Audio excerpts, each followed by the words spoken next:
Well, you got to understand the golf course is surrounded by shrubbery. So when somebody gets into the shrubbery, they're pretty much out of sight. All right. And at this level that he is at right now, he's not the sitting president. If he was, we would have had this entire golf course around it. But because he's not, the security is limited to the areas that the Secret Service deems possible. The sheriff in Palm Beach County, Florida, yesterday describing the security situation at Donald Trump's golf course after an apparent assassination attempt on the former president. This morning, there are still a lot of questions about the suspect, his past, and whether the Secret Service is doing enough to protect Donald Trump. We're going to go through all of that. For now, the former president has not made any changes to his campaign schedule. Meanwhile, his running mate made the rounds on the Sunday shows, defending his and Trump's false claims about migrants in Springfield, Ohio. We'll play for you those new comments, including J.D. Vance seeming to admit the stories are made up. Also ahead, new polling shows the former president's lead is shrinking significantly in a state he's easily won in 2016 and 2020. It comes as more Republicans are pledging their support for Vice President Kamala Harris this fall. We'll read for you from what a group of former staffers to President Ronald Reagan are saying. Good morning and welcome to Morning Joe. It is Monday, September 16th. A man is in custody this morning after shots were fired in what the FBI is calling an apparent attempted assassination of Donald Trump at his golf course in West Palm Beach, Florida yesterday. The shots were fired, by all reports, from the Secret Service toward the man. The former president posted on social media last night that he was rushed to safety during the incident, stating, quote, "It was certainly an interesting day." He also thanked Secret Service and law enforcement, writing in all capital letters, quote, "The job was done absolutely outstanding." Officials say Trump was playing a round of golf near his Mar-a-Lago home and around 2 p.m. when Secret Service agents spotted a rifle with a scope in the bushes outside the course. And they spotted it. What happens is that the golf course, for those who know the area, the golf course is on two very active streets. There's a huge perimeter. And so what the Secret Service do, not only now, but when Donald Trump was president, they would advance the holes and they would go a couple of holes ahead of the president to make sure that the coast was clear. And as you'll hear here, even though some of the press conference wasn't as clear as it should have been, left some questions open, what happened was the Secret Service went a couple of holes ahead of the president, former president, and they saw a rifle sticking out. They fired shots, and then the man ran away. And he got caught soon after. But the Secret Service, though, did as horrible of a job as they did in Butler. As Lindsey Graham said, they're overworked, they're exhausted, they don't have a life of their own, they need more resources. And yes, they do need more resources. In this case, though, as Donald Trump said, they did an outstanding job. Something I haven't said of the Secret Service, certainly after Butler, in a very long time. Well, take a listen. Fortunately, we were able to locate a witness that came to us and said, "Hey, I saw the guy running out of the bushes. He jumped into a black Nissan, and I took a picture of the vehicle and the tank," which was great. In the bushes where this guy was is a AK-47 style rifle with a scope, two backpacks which were hung on the fence that had ceramic tile in them, and a GoPro, which he was going to take pictures of.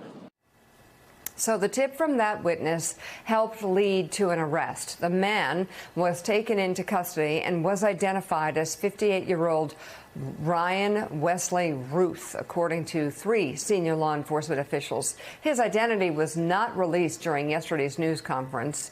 Trump left the golf course in his motorcade a couple of hours later and headed back to his Mar-a-Lago resort. That's according to a source familiar with the matter. A source tells NBC News it will not affect Trump's campaign schedule this week, which includes the planned stops in Michigan, North Carolina, New York, and Washington, D.C. Vice President Kamala Harris released a statement that she was, quote, deeply disturbed by the possible assassination attempt of former President Trump today, adding that she is thankful that Trump is safe. Yesterday's incident occurred 2 months after an attempt on the former president's life in July at a campaign rally in Pennsylvania. So let's bring in NBC News national law enforcement and intelligence correspondent Tom Winter.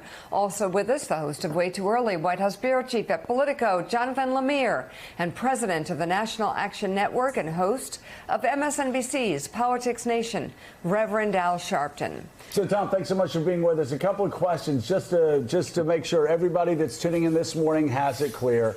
The Secret Service going a couple of holes ahead of the president, as they do. They keep a protective bubble around him. And the Secret Service, this point, actually kept that protective bubble around, saw a gun sticking out of the bushes. The guy was on the other side of the perimeter. He was not on the golf course. Is that correct? He was outside the fence, right? And That's right. Before he fired any shots, I guess he may have been getting set up. That's when the Secret Service fired shots at him, right?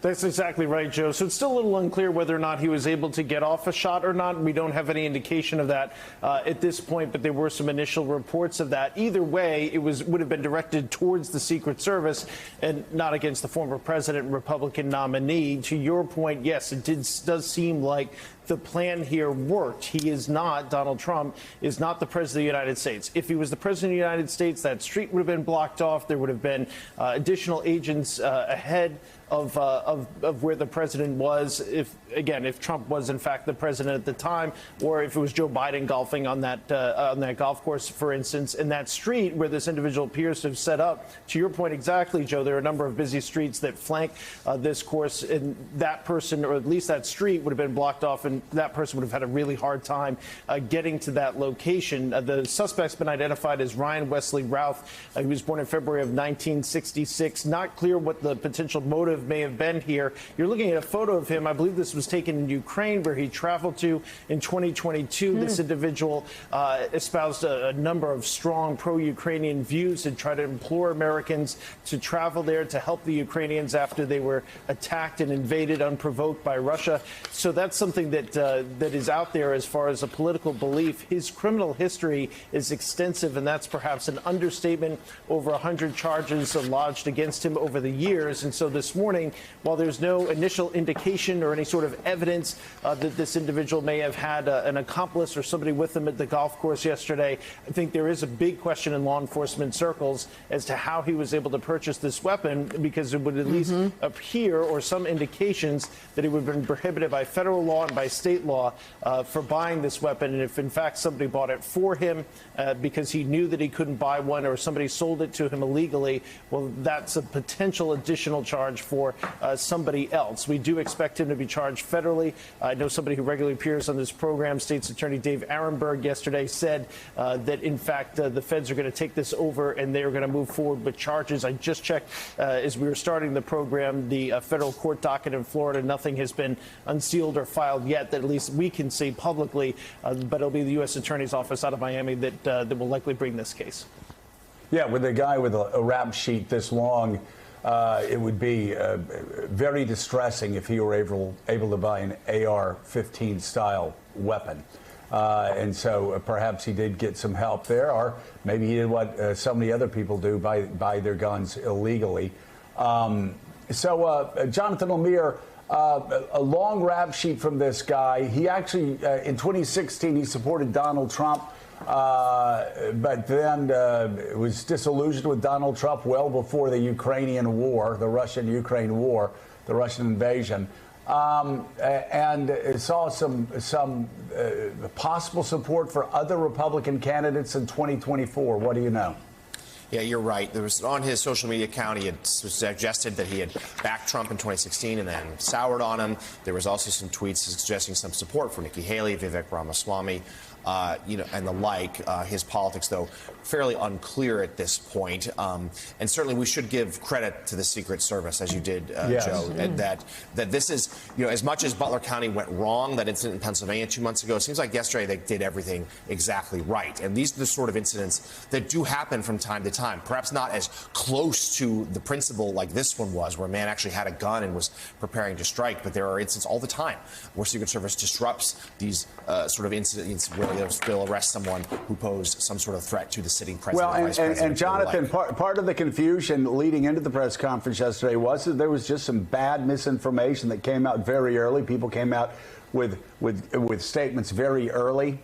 It started with shots fired in the vicinity of Donald Trump, suggesting at Donald Trump. Others, there was stories for a couple hours that Secret Service saw the direction in which the shots were fired from.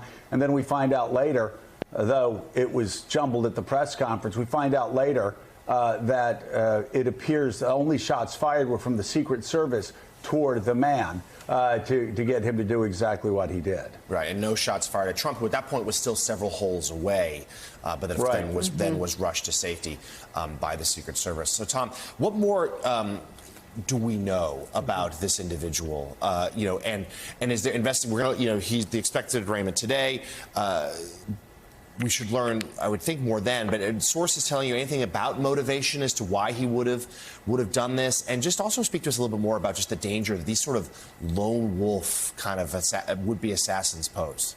Sure. So as far as this individual, we're not told he's made any sort of statement. Apparently, he was very calm at the time of arrest. He's got experience being arrested, but he was apparently very calm at the time that he was arrested. So there were no statements that were made there, according to the folks that we've spoken with. And Dave Arenberg, again, said that on this network's air last night. So there's no indication he's made any statements towards motive. As Joe pointed out, as you pointed out, we've been talking about here this morning about the political beliefs and the things he's put on Twitter in the past, now X, things that he's put on his Facebook account, both of which have been taken down at this stage. There's all sorts of different ideologies or things that he wished happened politically, but does that necessarily mean a motive as it pertains to yesterday and yesterday afternoon? Not necessarily. So obviously investigators are going to have to be able to put that together. You know, you talk about the lone wolf, the person who isn't on anybody's radar. It just taking a step back in the overall picture of security, we are less than a mile away here where we're sitting this morning from the United Nations. And a week from today, a week from this morning, over 100 foreign dignitaries, world leaders that are tied up with their countries in war, talking about, Ukraine and Russia, what's going on in the Middle East with Israel, Hamas, and Hezbollah and Iran. So you put it all together, this is an enormous security challenge for the Secret Service. That is always a huge security challenge for the Secret Service. Oh, yeah. Now you've got this backdrop, and they can't wait for Congress to start appropriating money, this week or next week. They can't wait for somebody to come up with a new plan. I think there are going to be some very serious discussions, and I'm told they started last night. How does the rest of this presidential campaign work with these candidates crisscrossing the country? We are told that the threats to Donald Trump, quite obviously here from what we've seen over the past 2 months, are very high. But his opponent, Vice President Kamala Harris, the threats to her are very high as well. You've got family members, you've got running mates for both of those candidates. You still have a president of the White House who has the nuclear codes and all the things that come with being the commander-in-chief, who deserves and is required by law to have the protection that Joe Biden has. And so putting it all together, what is going to happen here going forward, and how much of a lien will the Secret Service have to put on local law enforcement? How much of a lien will the Department of Homeland Security have to put on its other agencies to say these guys need some help? They just need bodies out there. It's very different than normal law enforcement work, so it's not something where you can just say, okay, one day I'm investigating a crime, I can switch over to protecting somebody. No, it's very different. It's a special skill set and special training, but they definitely need additional help, it appears, based on the people that I'm talking to. And I think, you start talking about family members, you talk about family members that are very much out in the open, that have protection. I think that that's something that's going to take a hard look. And what does that mean for our country? But these individuals that are out there that have sought now twice in the last 2 months to attempt to assassinate or actually get close to, with respect to Butler, Pennsylvania, within an inch or two of perhaps an assassination, I think raises serious concerns for us as a country moving forward. If people think they can solve their political issues and their problems by showing up outside of a golf course with a semi-automatic rifle, if that's what's going to continue going forward, then I think that changes things in a very negative way.